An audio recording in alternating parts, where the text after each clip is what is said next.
Good morning, students. Today we are going to start a new poem. The name is The Inchcape Rock. So, students, we have to solve these icebreakers. Marine life, marine life means water life. हम जब पानी में सफ़र करते हैं तो उससे related कुछ आपको वर्ड्स यहाँ पर लिखना है. Prepare a word register related to marine life. जैसे कि सेलर्स हैं यहाँ पर दिया हुआ, वैसे ही आपको दूसरे भी वर्ड्स उससे रिलेटेड लिखना है. दूसरा है the functions of lighthouse are. Lighthouse आपको पता होता है कि जब हम सफ़र करते हैं समंदर में और रात का वक्त होता है तो हमको कुछ भी नज़र नहीं आता. ऐसे वक्त पर जो लाइट हाउस जो होता है वो हमारी हेल्प के लिए होता है और ये हमें डायरेक्शन बताने में और किसी ख़तरे से बचाने में भी हमारी मदद करते हैं. उसके बाद है discuss in pairs the various famous rocks in the world and mention the places where they are. तो ये भी आपको मालूम होना चाहिए कि बड़े बड़े फेमस रॉक्स कहाँ पर हैं और क्यों फेमस हैं वो. इसके बाद है narrate in the class a story about someone who destroyed और spoiled someone else's good work. ऐसे भी कुछ लोग होते हैं जो लोगों की मदद के लिए अच्छे अच्छे काम करते हैं, लेकिन कुछ लोग ऐसे होते हैं जो उस अच्छे काम को ख़राब करते हैं. क्या आपको कोई ऐसी स्टोरी पता है जिसमें आपने किसी ऐसे शख्स को देखा हो जिसने दूसरों के अच्छे काम को ख़राब किया हो. The next is discuss in pairs and groups the following expressions. Take the help of your teacher. Number 1, as you sow shall you reap. यानी आप जैसे जो बोएंगे वैसा ही आपको काटना होगा. दूसरा है crime gets in its own punishment. जब आप कोई जुर्म करते हैं तो उसकी सज़ा भी आपको मिलती है. तीसरा है what goes around comes around. जो आप किसी के आगे करते हैं वही आपके सामने आता है. और फोर्थ है टिट फॉर टैट, है ना, ये तो हमने सुना है कि जैसे को तैसा. उसके बाद है evil digs a pit for others but falls into the same. जो दूसरों के लिए गड्ढा खोदते हैं खुद उसी में गिरते हैं. तो इन एक्सप्रेशंस को आपको एक्सप्लेन करना है. एक्सपेंशन ऑफ आइडियाज़ के लिए भी ये आ सकता है. Now we shall see the introduction of the poet. Robert Southey, he born into 1774 and he died in 1843. He was born in Bristol, England. He was the son of a draper, educated at Westminster School and Balliol College, Oxford. He was a poet laureate of England from 1813 to 1843. Some of his short poems like The Scholar, The Battle of Blenheim, Bishop Hatto, The Inchcape Rock, etc. are very popular with the school children. The Inchcape Rock is a ballad. It's the story of the 14th century attempt by the abbot of Aberbrothock to install a warning bell on Inchcape, a notorious sandstone reef about 11 miles off the east coast of Angus, Scotland, near Dundee and Fife, occupied by the Bell Rock Lighthouse. Southey was inspired by the legendary story of a pirate who removed the bell on the Inchcape Rock placed by the abbot of Aberbrothock. The poem gives us a message that those who do wrong things will meet with the due punishment. तो ये जो poet हैं Robert Southey, बहुत ही मशहूर poet हैं ये England के, और इनको पोएट लॉरिएट का ख़िताब भी दिया गया था, यानी कि दरबारी पोएट का इनको वो मिला था. और 1813 से 1843 तक ये पोएट लॉरिएट रहे और इनकी बहुत सारी पोएम्स जो हैं बहुत फेमस हुई हैं. स्कूल चिल्ड्रन जो हैं ख़ास तौर पे उनके हिसाब से ये पोएम्स लिखी गई हैं और उनको बहुत पसंद आती हैं. तो वैसे ही ये एक स्टोरी है, एक पोएम है. एक्चुअली एक बैलेड है. बैलेड किसे कहेंगे? The story that is in the form of a poem. तो ये हम देख रहे हैं कि एक स्टोरी है द इंचकेप रॉक, और बहुत ही इंटरेस्टिंग स्टोरी है जो कि बच्चों में बहुत ही फेमस है. So let's start with the poem.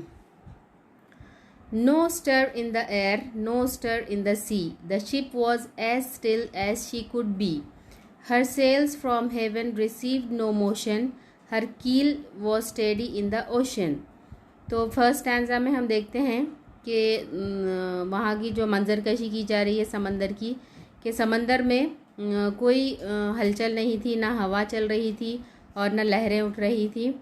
इसकी वजह से जो जहाज़ था वो भी बिल्कुल रुका हुआ था, वो लहरें आगे नहीं बढ़ रही थी, इसलिए वो जहाज़ भी आगे नहीं बढ़ रहा था और हर चीज़ जो है वो रुकी हुई थी। विदाउट आइदर साइन और sound of their shock the waves flowed over the Inchcape Rock, so little they rose, so little they fell, they did not move the Inchcape Bell. और दूसरे स्टैंजा में हम देखते हैं कि इंचकेप रॉक जो थी उसकी हालत बताई जा रही है कि वहाँ पर जो है वहाँ पर भी कोई हलचल नहीं थी, न लहरें आ जा रही थी, जिसकी वजह से वहाँ हमें कोई हरकत नज़र नहीं आ रही है और इंचकेप बेल जो थी वो भी अपनी जगह से मूव नहीं हो रही थी। The abbot of Aberbrothok had placed that bell on the Inchcape rock on a buoy in the storm, it floated and swung and over the waves its warning rung. यानी कि ये जो इंचकेप बेल जो बनाई गई थी ये Abbott of एबरब्रोथॉक ने बनाई थी। एबॉट एक्चुअली एक वो है ओहदा है। वो जो थे मिस्टर एबरब्रोथॉक, उन्होंने ये आम लोगों की भलाई के लिए ये काम किया था कि वहाँ पर उस रॉक पर उन्होंने एक बेल लगा दी थी। और ये इस बेल की वजह क्या थी, क्यों लगाई गई थी ये बेल, ताकि जो भी जहाज़ वहाँ से गुजरे तो उसको अगर अंधेरा है तो जाहिर है कि अंधेरे में कुछ नज़र नहीं आता, तो बेल की आवाज़ से वो समझ जाएं कि यहाँ पर एक रॉक है और वो फिर उससे हटते हुए वहाँ से जाएंगे तो कोई वो नहीं होगा, एक्सीडेंट वगैरह होने का अंदेशा नहीं होगा। जैसे कि आप जानते हैं कि वो टाइटैनिक के बारे में आप जानते हैं कि टाइटैनिक जो शिप थी वो इतनी बड़ी शिप और इतनी शानदार शिप बनाई गई थी, लेकिन चूँकि वो एक रॉक से टकराई और पूरी तरह बर्बाद हो गई थी। तो ये इस तरह के एक्सीडेंट्स उस ज़माने में बहुत सुनने में आते थे। तो ये मिस्टर एबरब्रोथॉक जो थे उन्होंने यहाँ पर एक बेल इसलिए लगाई थी कि जो भी जहाज़ वहाँ से गुजरे तो उनको अंदाज़ा हो जाए कि यहाँ पर एक रॉक है, फिर वो अपने प्रिकॉशंस ले सकते थे। इस हिसाब से उन्होंने वो बेल वहाँ पर लगाई थी। अब नेक्स्ट स्टैंजा में हम देखते हैं, When the rock was hit by the surge's swell, the mariners heard the warning bell, and then they knew the perilous rock and blessed the abbot of Aberbrothok. तो क्या होता था कि जो भी वहाँ से गुज़रता था उसको इस बेल की आवाज़ आती थी और वो समझ जाता था कि अरे यहाँ पर एक रॉक है जो हमें नुकसान पहुँचा सकती है, और फिर वो उससे हटकर वहाँ से बचकर चलते थे और वो दुआएं देते थे मिस्टर एबरब्रोथॉक को। नेक्स्ट स्टैंजा में हम देखते हैं, the sun in heaven was shining gay, all things were joyful on that day, the sea bird screamed as they wheeled around and there was joyance in their sound. अब next stanza में हम देख रहे हैं कि एक बहुत ही चमकदार और शानदार खुशियों भरा दिन था। हर चीज़ जो है खुश नज़र आ रही थी। सी बर्ड्स जो थे वो भी आराम से अपनी खुशी खुशी की आवाज़ें निकालते हुए इधर उधर घूम रहे थे। The buoy of the Inchcape Bell was seen, a darker speck on the ocean green, Sir Ralph the Rover walked his deck and he fixed his eye on the darker speck. अब हम देख रहे हैं कि ये mister Ralph the rover हैं। ये Ralph the rover कौन था? एक एक्चुअली ये समंदरी लुटेरा था, इसको पायरेट कहते हैं। तो जब वो अपने शिप पर खड़ा हुआ था, उसके छत पर खड़ा हुआ था डेक पर, तो उसने देखा कि ये जो समंदर है, समंदर कैसा नज़र आ रहा था उस वक्त? ग्रीन नज़र आ रहा था। और वो इंचकेप बेल जो है उसके ऊपर ऐसा लग रहा था एक छोटा सा जैसे धब्बा हो, एक टाइनी डॉट हो। तो ये वहाँ से उसने देखा। फिर क्या हुआ? He felt the cheering power of spring, it made him whistle, it made him sing, his heart was mirthful to excess, but the Rover's mirth was wickedness. देखिए, जो अच्छे लोग होते हैं तो वो खुश होते हैं तो कुछ अच्छे काम करते हैं, और ये चूँकि एक बुरा इंसान था, एक लुटेरा था, तो ये खुश था तो ये खुशी में भी बुरे काम करता है। जब उसने देखा ऊपर से कि ये जो बेल लगी हुई है ये लोगों की भलाई का काम कर रही है, तो उसको एक शरारत सूझी।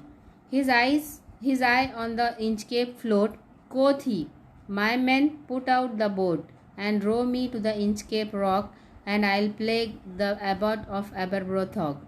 तो उसने अपने नौकरों को हुक्म दिया कि मेरे लिए एक छोटी बोट निकालो, क्योंकि वो शिप से वहाँ तक नहीं जा सकते थे। तो एक छोटी बोट निकालने का हुक्म दिया उसने और कहा कि मुझे वहाँ तक ले चलो, इंचकेप रॉक तक। The boat is lowered, the boatmen row and to the Inchcape Rock they go. Sir Ralph bent over from the boat and he cut the bell from the Inchcape float. क्या शरारत की उसने कि उस Inchcape bell के करीब गया boat में बैठकर और अपनी तलवार से उस इंचकेप बेल को काट दिया, जिसकी वजह से क्या हुआ, down sunk the bell with the gurgling sound, the bubbles rose and burst around. Quoth sir Ralph, the next who comes to the rock won't bless the abbot of Aberbrothok. क्या कहा उसने कि देखो मैंने आज इस बेल को काट दिया है, और बेल जो एक पानी में कोई चीज़ जब गिरती है तो कैसी डूबने की आवाज़ आती है, वैसी गर्गलिंग साउंड के साथ वो बेल जो है समंदर के अंदर डूब गई और उसमें से बबल्स निकलने लगे। और उसने क्या कहा उस समंदरी लुटेरे सर राल्फ ने कि अब जो भी यहाँ पहुँचेगा वो एबरब्रोथॉग जो है उनको ब्लेसिंग नहीं देगा, क्योंकि ये बेल ही नहीं रही जिसकी वजह से वो उसको दुआएं दिया करते थे। Sir Ralph the Rover sailed away, he scoured the sea from many a day. अब हम देखते हैं कि ये काम करने के बाद यहाँ से सर राल्फ जो है वो चला जाता है और बहुत दूर के सफ़र पर वो निकल जाता है। And now grown rich with plundered store, he stairs his course for Scotland शोर। अब हम देखते हैं कि वो क्या कर रहा है, बहुत दूर गया और उसने बहुत सारे लोगों को लूटा है, जिसकी वजह से अब वो एक बहुत ही रिच इंसान बन गया, अमीर इंसान बन गया है और अब वो अपने घर वापस आ रहा है। So thick a haze over spread the sky, they cannot see the sun on high, the wind had blown a gale all day, at evening it had died away. तो जब ये इनका वापसी का सफ़र शुरू होता है तो समंदर में बहुत ही बुरा मौसम है, दिन के वक्त भी सूरज की रोशनी जो है नज़र नहीं आ रही थी, और फिर धीरे धीरे जब शाम हुई तो वो थोड़ी बहुत रोशनी थी वो भी ख़त्म हो गई। On the deck the rover takes his stand, so dark it is they see no land, quoth sir Ralph it will be lighter soon, for there is the dawn of the rising moon. तो sir Ralph जो है अपने आदमियों को समझाते हुए कहते हैं कि देखो कोई परेशानी की बात नहीं है, अभी थोड़ी देर में जब चांद निकल आएगा तो रोशनी हो जाएगी और हमको फिर सब कुछ दिखाई देने लगेगा, क्योंकि अभी कुछ भी नज़र नहीं आ रहा था, हर तरफ अंधेरा था, न कोई रोशनी दिखाई दे रही थी, न चांद थे न तारे थे, बस हर तरफ अंधेरा ही अंधेरा था। Canst hear said one, the breakers roar, for me think we should be near the shore, now where we are I can not tell, but I wish I could hear the Inchcape bell. तो ये उसके आदमियों से उसकी बात हो रही है सर राल्फ की। तो वो आदमी जो कहता है कि अगर हम किनारे के करीब आ गए होते तो हमको शोर के करीब अगर हम आ गए होते तो हमें कोई ना कोई आवाज़ें सुनाई देती, लेकिन हमें तो कोई ऐसी आवाज़ नहीं आ रही, इसका मतलब हम अभी किनारे से काफ़ी दूर हैं। तो उसके जवाब में सर राल्फ क्या कहता है कि मैं नहीं बता सकता कि हम कहाँ हैं। फिर वो कहता है कि काश मुझे उस इंचकेप बेल की आवाज़ सुनाई देती। They hear no sound, the swell is strong, though the wind had fallen they drift along, till the vessel strikes with the shivering rock, oh Christ it is the Inchcape rock. अभी वो इस तरह की बातें कर ही रहे थे कि अचानक एक शॉक झटका लगता है उनको, और फिर उनको समझ में आ जाता है कि हम जो है इंचकेप रॉक से जाकर टकरा चुके हैं। Sir Ralph the rover tore his hair, he cursed himself in his despair. अब सर राल्फ की क्या हालत थी जब वो उसकी शिप जो है इंचकेप रॉक से जा टकराई थी और अब वो उसकी शिप पूरी की पूरी डूब जाने वाली थी, तो उसकी हालत गम के मारे ऐसी हो गई कि उसने अपने बाल नोचना शुरू कर दिए और वो बहुत ज़्यादा अपनी गलती पर शर्मिंदा हुआ। The waves rush in every side, the ship is sinking beneath the tide. और चूँकि वो शिप चट्टान से टकरा चुकी थी और उसकी शिप पूरी बर्बाद हो चुकी थी और वो समंदर में डूबने लगे सब के सब। But even in his dying fear one dreadful sound could the rover hear, a sound as if with the Inchcape bell the devil below was singing ringing his knell. तो ये जब डूब रहा था तो उसको ऐसे लगा कि जैसे कि नेल कहते हैं एक ऐसा साउंड, एक ऐसी बेल जो बजाई जाती है किसी के मरने पर या फिर किसी के फ्यूनरल को अनाउंस करने के लिए जो बेल बनाई जाती है उसे नेल कहते हैं। तो जो वो था सर राल्फ जो था उसको अपनी शिप के डूबते वक्त और ख़ुद के डूबते वक्त एक ऐसी आवाज़ सुनाई देने लगी जैसे वो इंच के बेल की आवाज़ हो। हालांकि वो किसकी आवाज़ थी, जो डेविल बजा रहा था उस नेल की आवाज़ थी, यानी कि अब वो मरने वाला था। और ये सब क्यों हुआ था, उसकी अपनी ही गलती की वजह से हुआ था। तो हम देखते हैं कि जो दूसरों के लिए बुरा करता है तो उसके साथ भी बुरा ही होता है। तो ये कहानी हमें बहुत ही खूबसूरत तरीके से उन्होंने एक बैलेट की शक्ल में यहाँ पर सुनाई। इसका नाम है द इंचकेप बेल। ठीक है, थैंक यू।